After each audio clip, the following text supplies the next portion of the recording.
supernatural. No movie has more fun. Hey, kitty! How do you like that, little pussy? You want a piece of me? You are the weakest link. Goodbye. Or more action. Scary movie 2. Mother's in here with us, Harris. Mom, will you get out of there, please?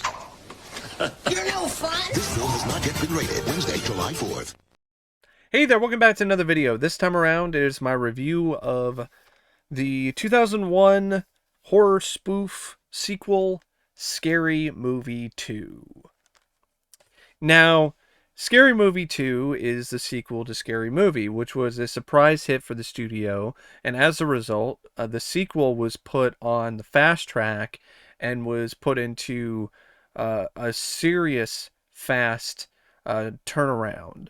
It's one of those sequels that didn't have a whole lot of time for pre-production and for writing and so on. And that's why Keenan and Ivory Wayans, and I believe the Wayans brothers as well, are not really that happy with the finished project and with the end result. But I think they did an admirable job despite the circumstances. In fact, I like Scary Movie 2 quite a bit. I really enjoy the film. I think it's a funny, fast-paced, really entertaining spoof of horror films. And I would say when it comes to a spoof of horror movies, it's my personal favorite. And it's also my personal favorite film in the Scary Movie franchise. It's not perfect. It does have a lot of gags that fall flat for me. Once again, there's an over-reliance upon shit jokes or cum jokes or stuff like that. The really juvenile, puerile kind of gags. But it seemed like there was more of a balance, though, with those, with the piss jokes and the dick jokes and all that. Unlike in the first movie where you have just gross scenes like the mannish gym teacher with balls. You know, it's just one of those things where Scary Movie 2, it had some unnecessary, lazy gags that really relied a little bit too much on gross out humor, but there were other gags that were really clever. And I felt were more clever than a lot of the gags in the first film. For instance, a lot of the references they make, multiple references to Poltergeist. You not only have the clown that makes an appearance and then gets scared by Ray and gets a taste of his own medicine. You also have Chris Elliott's character singing God is in his holy temple, the creepy song that was used quite prominently in Poltergeist 2. You have a reference to the changeling with the ball that bounces down the stairs. The whole plot in a lot of ways is a take on the remake of The Haunting, where you have all these teenagers, or really, it wasn't really teenagers, but you have this cast of characters that are brought together to stay the night at a haunted house for some kind of paranormal research. So there's a lot more to sink your teeth into when it comes to the horror genre, because in the first film it was just delegated more to slashers, and specifically the slashers of that time period. Here you have all kinds of horror films that are parodied. You have an Exorcist parody in the beginning, and you also have some other parodies thrown in there too of other more popular movies from the time, but it also didn't seem like there was as much of that here as there was in the first film. Because instead you have a lot of references to things like House on Haunted Hill, Legend of Hell House, the Amityville Horror, Little Shop of Horrors. There's Night of the Demons. You know, there's a lot of parodies from all these different well-known films. And there's some stuff from popular films too, like Hollow Man, at least popular films for the time. There's a Dude, Where's My Car parody. There's the Charlie's Angels fight at near the end. There's a little reference to Mission Impossible 2 with the doves flying around. So you do have some more sequences and bits where they do parody stuff that was popular at the time, but it seems like there's more here. And the reason for that is because Keenan Ivory Wayans apparently did a lot of research for this film. Even though it was one of those sequels that was rushed, he watched like over 150 different horror films to get ideas and to get inspiration for this sequel. And that attention to detail and dedication does pay off here. So it's directed by Keenan Ivory Wayans, who directed the first film. And I actually think his direction here is honestly a little more impressive than his direction in the first film. I think it has more energy to it, a little bit more dynamic. It's definitely one of those films that, even though it's a spoof movie, it actually does feel like you have someone who isn't just going through the motions, and there's some really nice looking shots, and you can tell that he had more to work with in terms of the budget. This cost $45 million. So that was a sizable chunk of change for a spoof movie. And a lot of it is definitely on the screen when it comes to the sets, when it comes to the effects. There's a lot of ambitious stuff in this, and I think that enabled Keenan to be more creative with his camera work, as well as the writers to be more creative in terms of the set pieces. So with this film, you have stuff like a giant marijuana plant that smokes Shorty in one scene, and there's a lot of really ingenious stuff that they're able to do because they have the budget. And the direction, I'm not going to say it's like spectacular or jaw-dropping, but for this kind of film, it's definitely noteworthy. Because a lot of the time with these spoof movies, the director's just going through the motions. But I feel Keenan Ivory Wayans, he injected a lot of energy and a lot of real verve to the film. And really did help a lot of the scenes be even funnier because of his overall approach to directing it. The screenplay, once again, it's one of those scripts that has like what seems like 10 different writers, but really it's closer to only maybe 2, because the Wayans brothers were mostly the ones that were responsible for the majority of the script.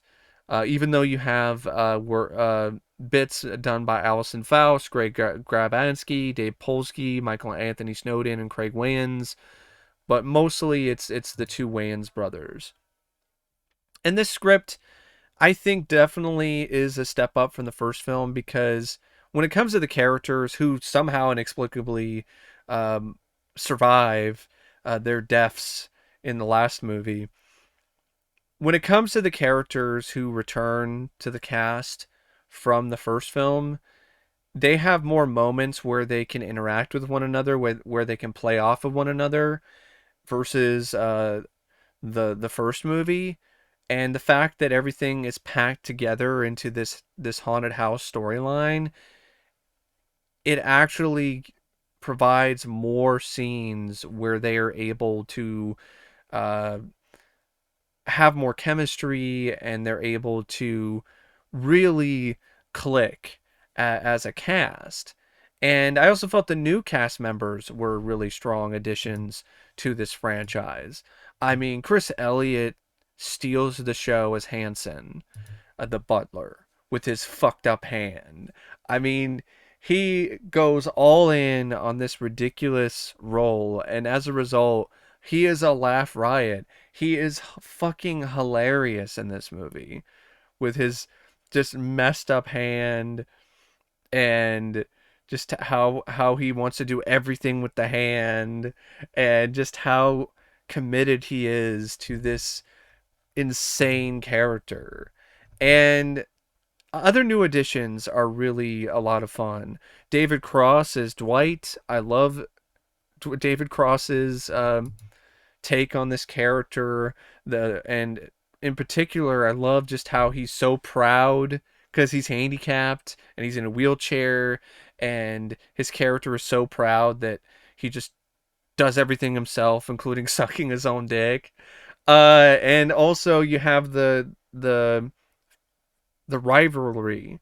If I sorry, if, I don't know why I'm having a hard time saying that word, but yeah, you have the rivalry between uh, David Cross and Chris Elliott, and that is just a blast to watch those two fire insults at one another. And it's something that definitely is not politically correct nowadays, but in a lot of ways, the fact that it's willing to go there and take those risks, it makes it even funnier. And you got Tim Curry, who plays Professor Oldman. You have Tori Spelling, who plays Alex. Uh, she has a encounter with the ghost, and they wind up having a one night stand, but she thinks that it's more than that and gets attached. And there's a whole gag around her just not wanting to let things go and wanting things to be legit, and the ghost is like, no, get away from me. It was just a booty call. I like that. That's fun. And the ghost is Hugh Kane, who's played by Richard Mall. Um, and you have some other newcomers like Christopher Masterson, who was in, I believe he was in Malcolm in the Middle, and he plays Buddy, and he's like this guy who's really oblivious to how you should interact with a girl in terms of your friendship. Like, they're not the same as your bros, so he's like doing all this stuff that he would do with his male friends, like hitting her in the chest and playing rough sports with her, and he's just oblivious to all of that. But I actually felt that he had some genuine chemistry with the rest of the cast, in particular Anna Faris. And speaking of Anna Faris, once again, she's amazing when it comes to this ditzy, dumb character. I mean, she commits so hard to this that you can't help but just laugh your ass off at the ridiculousness of things. Like the scene where she fights a cat. She gets in a fist fight with this cat, and there's like slow mo, and it's almost like a parody of Rocky. And in the middle of the fight, she's screaming at the top of her lungs, "Help! My pussy's gone crazy!" Like, and it's just really funny because of how much she commits to that. Um, and it's just a really fun cast with so many different really comedic and genuinely hilarious performances in their own right. Shawn Wayans comes back as Ray, and once again he's doing the same shtick about, oh, he's gay, but he's still trying to keep up the act like he's not actually gay.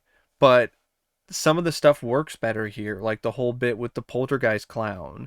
Yeah, it's a rape joke, but it's one of the one times where a rape joke actually works, and it's actually pretty funny. Um, and then you have Regina Hall, who comes back as Brenda, and I love her performance here in this. I love the fact that she has more time with Anna Faris. And there's just a really funny scene where she interacts with the skeleton that's chasing after Anna Faris, and she's just like, "It's just bones. You're not scared of Callista Flockhart, are you?"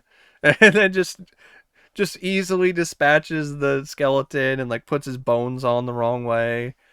That was fun, and there's just a lot of fun set pieces. The opening sequence, which is a parody of The Exorcist, which has Veronica Cartwright as what is essentially the role that was played by Ellen Burstyn. And you have young Natasha Lyonne, who you might recognize. She's been in a lot of stuff. lately. I think she's a really talented actress. She was in Russian Doll. She was in a film called Anti-Birth, and she plays Megan, who is meant to be Reagan. And the girl gets possessed, and they bring in an exorcist who is actually played by James Woods. And James Woods is playing the Max von Sydow character, and there are some moments in this part that are a little lame because of the crass humor, a piss joke that goes on too long, the whole bit about stuffy white people singing a rap song. I've never really thought that was funny. That's just something that never really does it for me. Um, a toilet joke where James Woods is on the toilet and he's like, "Please, God, help me release this demon." And that sequence is not completely effective, but there are some moments where it actually did make me chuckle. I'm really not a fan of poop and fart jokes, but James Woods sold the line well when he was like, "Oh, those enchiladas." like that actually cracks me up because of James Woods' line delivery. But really, the best moments are when James Woods first sees the Megan character turn her head around 360 degrees, and then James Woods just goes, "Fuck this." That's one of the funniest scenes in the entire movie. I love it. And apparently James Woods just improvised the entire thing, which just perfect. It's just great. It just shows how talented of an actor James Woods is. Maybe he is an asshole in real life, but either way, the guy is a great actor and he's a great sport, and it shows here. The whole vomiting scene where they're both all vomiting on one another, and then the end of the scene where James Woods has a rebuttal after Megan tells him that his mother sucks cocks in hell, and he's like, "Suck on this." So it was a fun way to open the film, and it's just a really entertaining, enjoyable spoof film. I love the fact that it's a parody of the haunted house films because I'm more into that genre of horror than I am the 2000 slasher. And it plays out in pretty predictable fashion, but in some ways not, because at the end of the film, everybody lives for the most part, which is very different to what you normally see with these kind of films. So that was refreshing, and that definitely helps the film's rewatchability factor. Um, and just once again, I gotta give Chris Elliott so much praise. And the makeup effects artist who created that fucked up hand. It's just so great, and the banter between David Cross and Chris Elliott. Um, just take my hand. No, your other hand.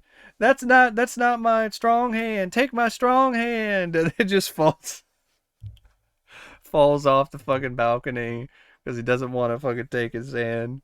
Um, and then you have other stuff too, like there's a fun parody of action movies during a wheelchair duel with David Cross's character and Richard Mall, the main ghost. There's a bit with one of the ghosts that has like a fucked up face, and Shorty uh, puts a bag on her head and bangs her. Because like, it works. And then she tries to take the bag off. It's like, no, don't fuck this up. Keep the bag on. Cover up your fucked up face. Uh, but yeah, just speaking of the banter between Dwight and Hanson. Okay, thanks, handyman, which is a reference to In Living Color, which I really cracked up at because I love that show. I'm actually the caretaker. Oh, aren't those cool new skates? Now you be careful with those. You don't want to fall and break something. Oh, that's funny. That's real funny. Let me give you a hand. Why, that's awful kind of you. Why don't you give me a standing ovation? Why don't you lift me up? Ah, okay. I see where you're going with this one. You look familiar to me. Were you in Stomp? Hey, you can kiss my grits. I think I'll be the bigger man now. And walk away. Walk away.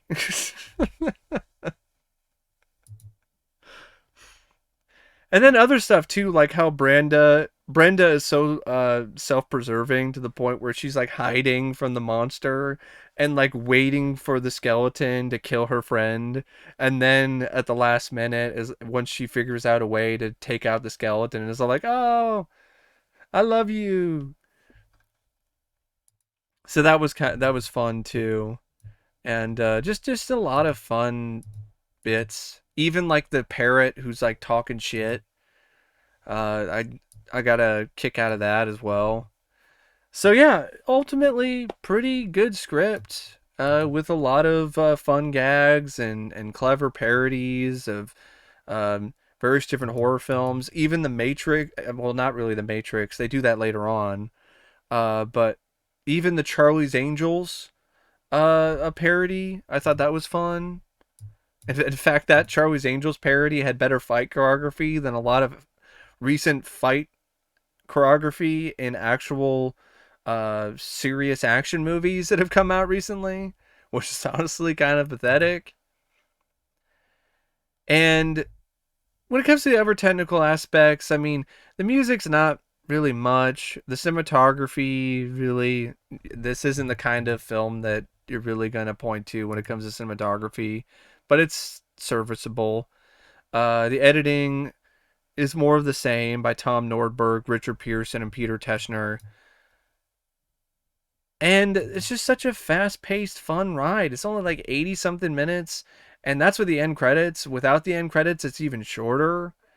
And it's just one of those movies that I could pop in and watch pretty much any time because of the fact that it's such a quick pace. It has a lot of moments that make me laugh my ass off. And even though there are some aspects of it that don't quite work, there are so many things about this that click that those elements don't ultimately destroy the movie. They don't make it collapse in on itself. And I definitely want to mention a couple other cast members here. Uh, Specifically, Kathleen Robertson as Theo. I really liked her. Not only was she absolutely fucking drop dead gorgeous in this, but I felt that she had a nice bit of comedic timing as well, and I felt she had some good chemistry with the cast. And of course, I would be remiss if I did not mention Tim Curry's contributions to this film. Once again, it was such a treat to see Tim Curry in this kind of movie, and he showed that he could definitely hold his own in this kind of zany, uh, R-rated spoof comedy. He played the role of this pervy teacher to a T, and he was really quite enjoyable to watch in a lot of his scenes. I honestly wish he was in it more. Like that's how much of an impression he left on me while I was watching the film. It's just one of those films that puts a smile on your face. It really does.